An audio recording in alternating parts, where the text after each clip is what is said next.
자, 우리 안전공학계는 우리가 부패하기 쉬운 물질들이 많이 있죠. 그런 어, 물질들을 뭐 예를 들어 어떤 것들이 있습니까? 분뇨 관계 계통이라든지 또 뭐 오수 관계 또는 뭐 펄프액 이런 것들 뭐 오수 이런 것도 부패하기가 쉽죠. 오수 관계되는 뭐 배관 이런 것들 또는 정화조 뭐 이런 것들은 부패하기가 좀 쉽습니다. 이런 부패하기 쉬운 물질에 대해서 예를 들어 뭐 파손이 됐다든지 뭐 개조해야 된다든지 뭐 분해해야 되는지 수리 또는 청소 이런 작업들이 많이 있죠. 이런 작업들을 할 때는 어떤 조치를 취해야 되는가를 알아봅시다. 이 부패하기 쉬운 물질들에 대해서 우리가 작업을 할 때는 부패가 되면은 어떻게 됩니까? 유해 가스들이 많이 나오죠. 부패하면서. 예를 들어서 뭐 분뇨라든지 이런 것들, 정화조 안에 뭐 암모니아 가스도 많을 거고, 그다음에 또 뭐 오수 이런 것들도 막그 부패하기 쉽죠. 물만 흘러가면 좀 덜한데, 예를 들어서 뭐 생활 찌꺼기 이런 것들까지 막 다 이런 흘러가는 상황이다. 이러면은 부패하기가 쉽습니다. 그러다 보니까 유독 가스들이 많이 발생할 수 있죠. 이런 것들을 분해, 개조, 수리, 청소할 때 어떤 유의해야 될 점들이 있는지 알아봅시다. 첫 번째, 작업 방법 및 순서를 정하는 거겠죠. 그래서 어떻게 작업하고 어떤 순서로 하겠다 하는 방법을 정합니다. 정한 다음에 이를 미리 그 작업해야 되는 근로자들에게 알려주는 거겠죠. 어떤 작업 방법으로 작업을 하고 그다음에 이 작업 순서는 어떻게 되는지를 교육을 통해서 이 근로자들에게 알려주는 겁니다. 그다음에 이 작업을 지휘해야 되는 사람들이 있죠. 이럴 때는 어떤 사람들을 지휘자로서 두어야 되는가 하면은 황화수소 중독 방지에 지식이 있는 사람, 중독 방지, 어떤 이 유해가스에 대해서 어떻게 처리해야 되는지 전문 지식이 있는 사람들을 여기에 작업의 지휘자로서 선임을 해야 된다는 얘기입니다. 그래야지 안전사고를 막을 수가 있겠죠. 뭐 이 유독가스에 대해서 좀 알고 있는 사람이어야 되겠죠. 전문적으로 알아야 되겠죠. 그런 사람들이 작업을 지휘를 해야 되겠죠. 그래서 유사시에 작업을 중지시킬 수도 있고, 그 다음에 유사시에 어떻게 문제가 생기지 않도록 작업을 지휘해야 되는 그런 사람들이 필요한 겁니다. 왜냐하면 부패하기 쉬운 물질을 작업하는 것은 유해 가스들이 많이 발생할 가능성이 있기 때문에 그렇게 하는 거죠. 그 다음에 관리 및 사고 시의 조치, 사후 조치. 예를 들어서 이런 작업을 할 때 이상을 발견했습니다. 이상을 발견했을 때는 어떻게 해야 되느냐? 어, 즉시 중지시켜야 되겠죠. 네? 사후 조치를 할 때 어떤 이상이 발생했다.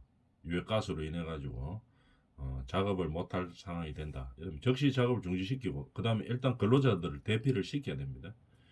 작업 근로자들을 대피시킨 이후에 그 다음에 어떻게 됩니까? 즉시 환기를 실시하고 그 다음에 보호구를 지급하고 그 다음에 보수를 해야 되겠죠. 설비 보수를 하고 이런 근로자들의 안전을 위한 필요 조치를 한 이후에 그 다음에 다시 작업을 재개해야 되겠죠.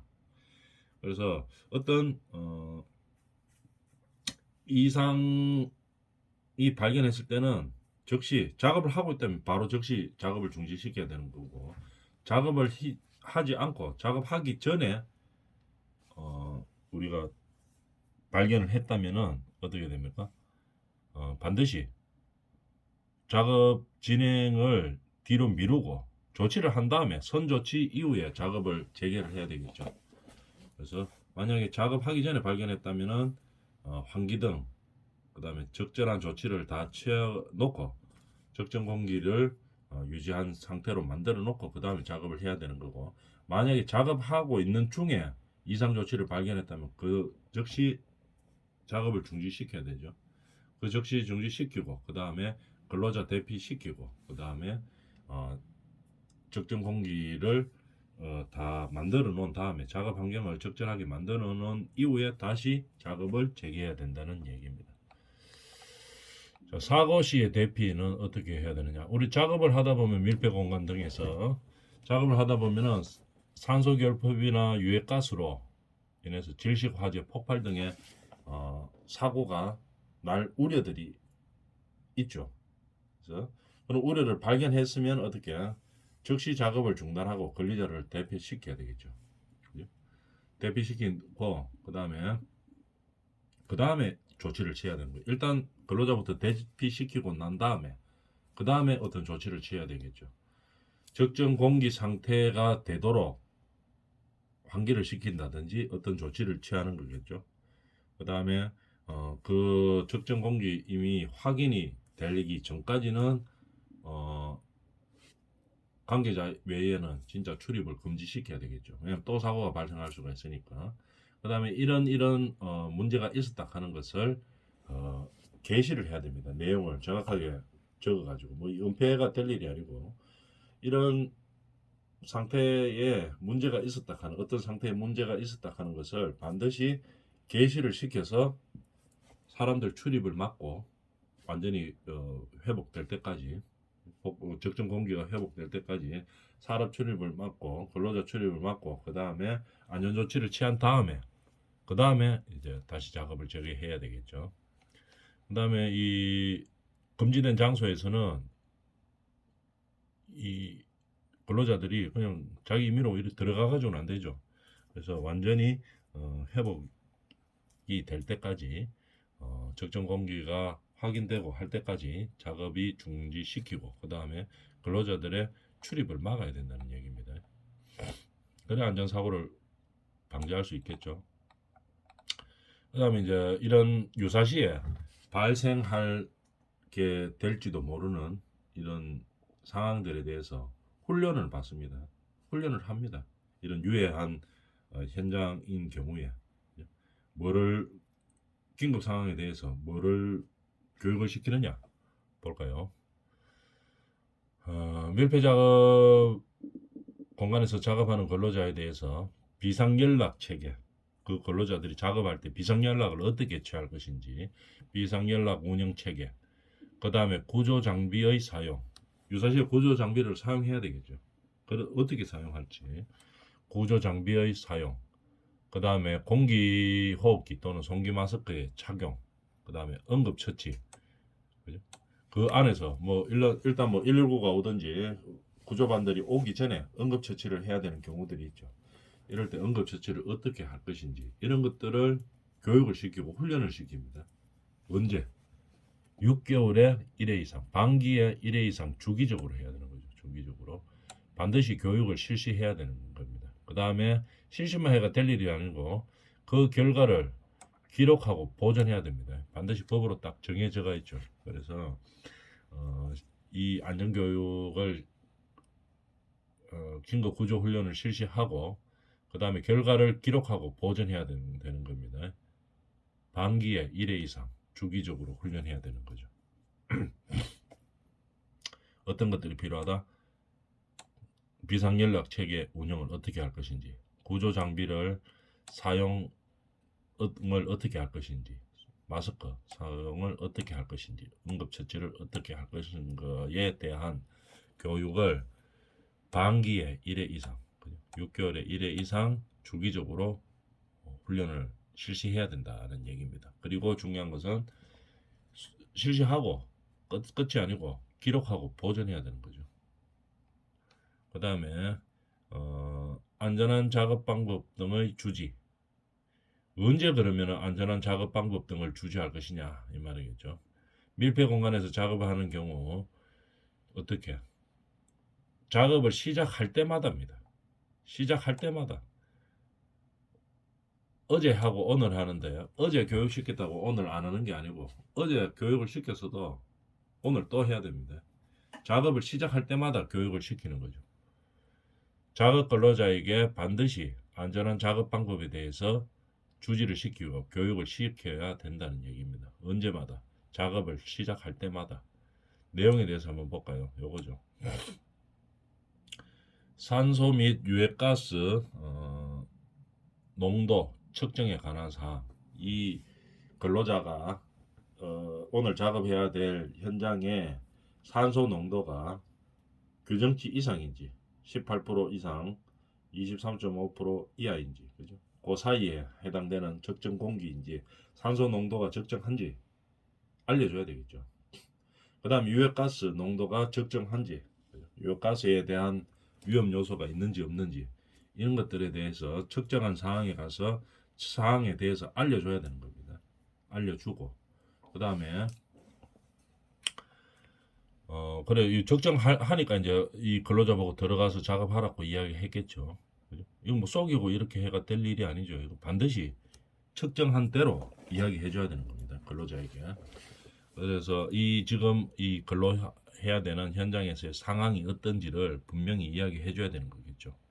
그 다음에 환기 설비의 가동 등 안전한 작업 방법에 관한 사항에 대해서 주지를 시켜줘야 되는 겁니다.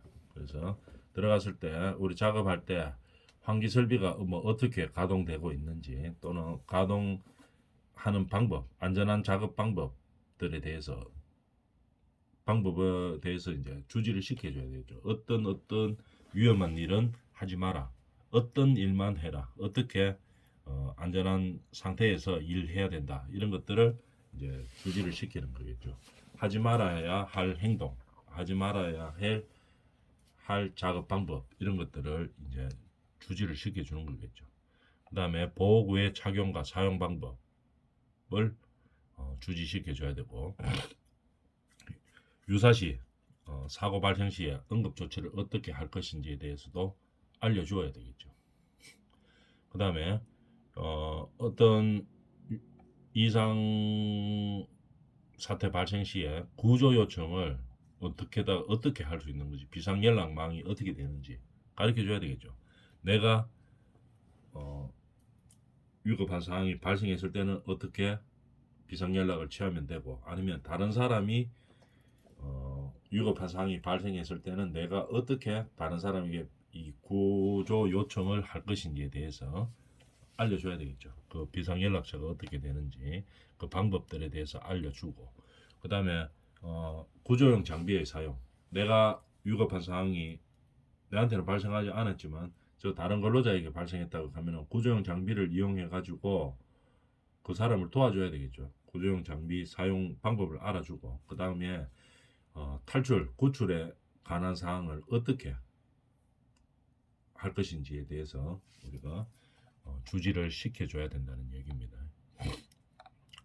근데 이거는 이 주지 내용은 어떻게 해요? 작업을 시작할 때마다 해줘야 되는 겁니다.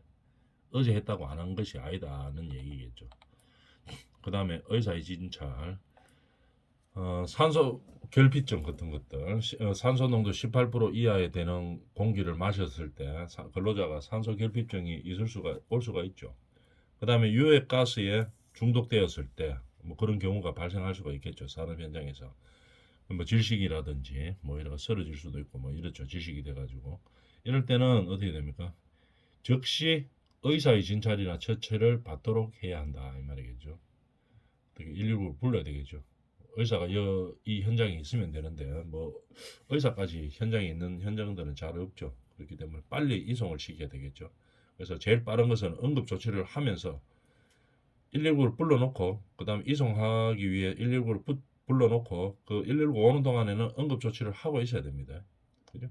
그래서 응급 조치 장비를 사용하는 방법도 알고 있는 거고 배우고 있는 거고 조치하는 방법도 응급 조치 방법도 우리가 숙지하고 있는 이유가 그런 거죠. 이송할 수 있는 119가 오기 전까지는 최소한 이 사람들에 대한 구호 조치를 해야 되기 때문에 우리가 그렇게 하고 있는 겁니다. 그 다음에 119 오기 전에 우리가 직접 구출하러 들어가는 경우도 있죠. 왜냐하면 시간이 너무 급할 때 119 사람들이 와서 구조대가 와서 구조하기에는 시간이 너무 많이 걸린다. 이럴 때는 직접 구출을 하러 들어갑니다. 그죠? 그러면은 위급한 근로자를 구출하는 작업을 하는 경우에는 이 구출하는 작업을 하는 근로자에게도 공기호흡기나 송기 마스크, 그 다음에 안전대, 구명밧줄 이런 것들이 필요하죠. 이 구출하는 사람들도. 그래서 지급이 돼야 됩니다. 구출 시에도 이런 장비들은 지급이 되어야 된다는 얘기겠죠. 그래야 이 구출하는 사람도 안전하게 이 위급한 근로자들을 구출할 수 있는 상황이 되는 거죠.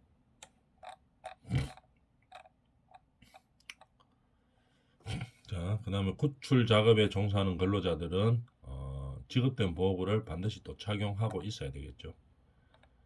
착용하고 있고, 그 다음에 구출 작업에 임해야 되는 겁니다. 그런데 이 구출 작업에 임하는 근로자들은 일단 교육을 또 받죠. 교육을 받 아무나 구출 작업에 들어가면 안 됩니다. 구출을 하다가 또 같이 사고가 또 발생할 수가 있기 때문에 구출 작업에 종사하는 사람들은 이 교육을 또 받아야 됩니다. 반드시 받아서 일정 수준 이상의 그 교육과 그 능력을 갖추고 있어야 되겠죠. 그렇지 않으면 오히려 더 이 사람도 또 사고가 날 가능성이 있기 때문에 항상 더 조심해야 됩니다. 제일 사고 현장에서 가장 좋은 것은 빨리 신속하게 구호 조치를 외부에 알려가지고 구호 조치를 할 수 있도록 만드는 거겠죠. 그래서 전문적인 구출할 수 있는 구급 요원들이 빨리 오는 것이 더 중요하죠. 빨리 신호 체계를 해가지고. 근데 이 빨리 신호 체계가 그래도 몇 분 정도 걸리기 때문에 우리나라 보통 119가 도착하려고 하면 그래도 몇 분은 걸리죠. 근데 그 정도의 시간도 없다. 이럴 때는 이 구출 작업 종사 근로자들이 직접 구출하긴 해야 되죠. 근데 이 사람들이 그에 대한 전문 지식이 없으면 오히려 더 이 사람들도 문제가 발생할 수 있기 때문에 이 사람들은 어떻게 교육을 좀 받아야 되겠죠. 그래서 전문 교육을 좀 받아야 된다는 얘기입니다. 그 다음에 보호구를 지급할 때 이 보호구 중에서 제일 좋은 게 뭡니까? 자기만 쓰면 제일 좋죠. 근데 이 질병 감염의 우려가 있는 경우에는 반드시 어떻게 개인 보호구를 지급해 주어야 되겠습니다. 근데 이 비용이 좀 비싼 보호구들도 있죠. 그러나 이 질병 감염의 위험이 없으면은 뭐 누가 써도 박아가며 쓸 수 있는데 질병 감염의 우려가 있는 경우 이럴 때는 개인 전용의 것을 지급해서 사용해야 된다는 얘기입니다. 그다음에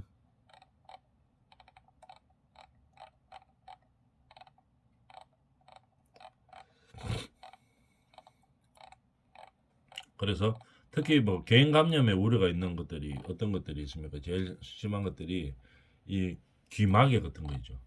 그런 것들은 비용은 얼마 안 하죠. 그래서 항상 보고 감염의 위험들이 있고 이런 상황에서는 뭐 개인 보호구를 사용할 수 있도록 그렇게 이야기를 지급을 하면 되겠습니다. 그 다음에 우리가 보면 산업 안전을 해야 되는 곳들은 근로 현장이 우리가 작업 현장에서만 어떻게 산업 안전 보건에 대해서 우리가 신경 써야 될 것은 아니죠. 주로 뭡니까? 산업 현장에서 현장 근로자들에 대해서 많이 사용하지만 이 사무실에 대해서도 또 우리가 안전 보건에 관한 것들을 해줘야 되죠. 주로 많이 하는 게 사무실에서는 뭡니까? 우리가 근로 현장처럼 위험 요소들이 더 많지는 않습니다. 사무실들이. 그럼 주로 뭐 어떤 쪽에서 하겠습니까? 사무실에서의 건강 장애는 보통 뭡니까? 이 환기 쪽에서 많이 일어나겠죠. 그래서 우리가 좀 사무실에서 뭐 건강 관리까지 하냐 이제 이렇게 볼 수도 있겠죠. 왜냐하면 현장보다 덜 위험하기 때문에. 그래도 우리가 사무실에서도 건강 장애 예방을 위해서 조치를 많이 취하고 있죠. 뭐 어떤 것들을 취하고 있는지 한번 봅시다. 주로 공기에 관계되는 것들이 많습니다. 그래서 우리들이 보통 보면 사무실에서는 그렇게 안전보건 관련 뭐 행위들을 많이 하지는 않습니다. 그래서 오히려 더 사무실에서 근로자 건강을 해치는 경우들이 있죠. 그래서 간단하게 한번 보도록 해보겠습니다. 사무실이란 무엇을 말하느냐? 용어 정리부터 해보면 우리가 뭐 휴게실, 강당, 회의실 등 이런 근로자가 사무를 처리하는 공간을 말하는 거죠. 실내 공간을 말하는 겁니다. 근데 이런 사무실 오염 물질은 뭐 어떤 것들이 있느냐? 사람들이 생활을 같이 하기 때문에 뭐 곰팡이, 세균, 바이러스 등 사무실의 공기 중을 떠다니면서 근로자의 건강 장애를 유발할 수 있는 물질들이 많이 있습니다. 분진, 가스, 곰팡이, 세균, 바이러스, 전기 이런 것들이 있죠.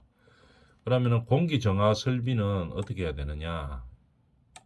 사무실 오염 공기를 바깥으로 내보내는 게 제일 좋죠. 그 다음에 바깥에 신선한 공기를 안으로 들어오게 하는 것이 가장 좋죠. 근데 우리가 제일 간단한 게 뭡니까? 창문 열어가지고 환기시키는 게 제일 좋죠. 근데 이 환기를 못 시키는 그런 상황들도 많이 있습니다.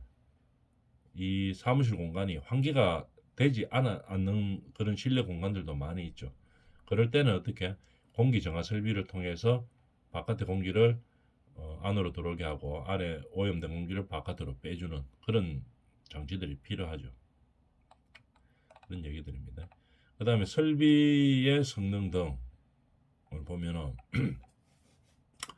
이런 공기 정화 설비를 통해서 우리가 사무실 내부에 공기를 환기를 통해서 정화를 시키는 거죠. 공기를 정화를 시키는 거죠. 물론 직접 창문을 개방해 가지고 바로 외기 온기를 외기의 신선한 공기를 안쪽으로 들어오도록 하고 안에 공기를 바깥으로 나가도록 하고 오염된 공기를 나가도록 하고 하면 제일 좋지만 이 사무실 공간이라 하는 게 전부 이 창문이 붙어 있는 그런 환경이 아닐 수도 있죠. 내부에서 어떤 작업을 해야 되는 그런 경우들이 많이 있습니다. 그럴 때는 공기 정화 설비를 가동을 하는 거겠죠. 가동을 하는데 사무실로 들어오는 공기가 근로자에게 직접 닿지 않도록 하고 기류 속도는 어느 정도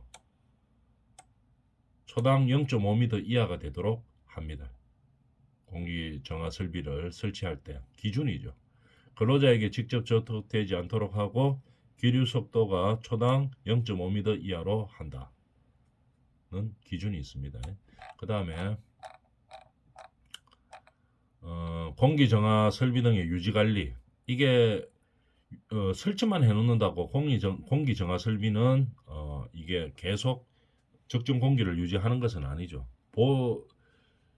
유지를 잘해야 됩니다. 예를 들어가 냉난방 시설 같으면은 어떻게 필터를 자주 교체한다든지 이런 것들을 통해 가지고 이 사무실 공간에서는 안전사고보다는 뭡니까? 이 공기질 관리가 중요한 거겠죠. 공기 정화 설비. 그래서 공기를 어떤 식으로 정화시킬 것이냐. 이것이 이제 중요한 문제죠. 그래서 수시로 점검하고 청소와 개보수 등 적절한 조치가 필요하다. 공기 정화를 위해서는 필요하다. 이런 얘기겠죠. 그 다음에 작업 기준에 대해서 한번 볼까요? 사무실 공기 평가는 어떻게 하느냐 봅시다. 근로자가 건강장애 방지를 위하여 필요한 경우에 해당 사무실 공기를 측정 평가하고 결과에 따라 공기 정화 설비 등을 설치하거나 개보수하는 등 필요한 조치를 해야 된다 이 말이겠죠. 사무실의 공기를 측정 평가하여 공기 정화 설비를 설치 또는 개보수해야 되는 겁니다. 그 다음에 이 실외 오염 물질의 유입을 방지를 해야 된다는 기준이 있죠. 오염 물질이 실내로 들어올 경우가 있는 경우에는 이게 위치에 따라서 바깥에 오염 물질이 오히려 이 창문을 열어가지고 우리 내부의 공기가 정화되는 것이 아니고 외부의 나쁜 공기가 안으로 들어올 수도 있습니다. 이럴 때는 주로 어떻게 해야 됩니까? 공기 유입구를 재배치하는 등 적절한 조치를 취해야 된다 이 말이죠.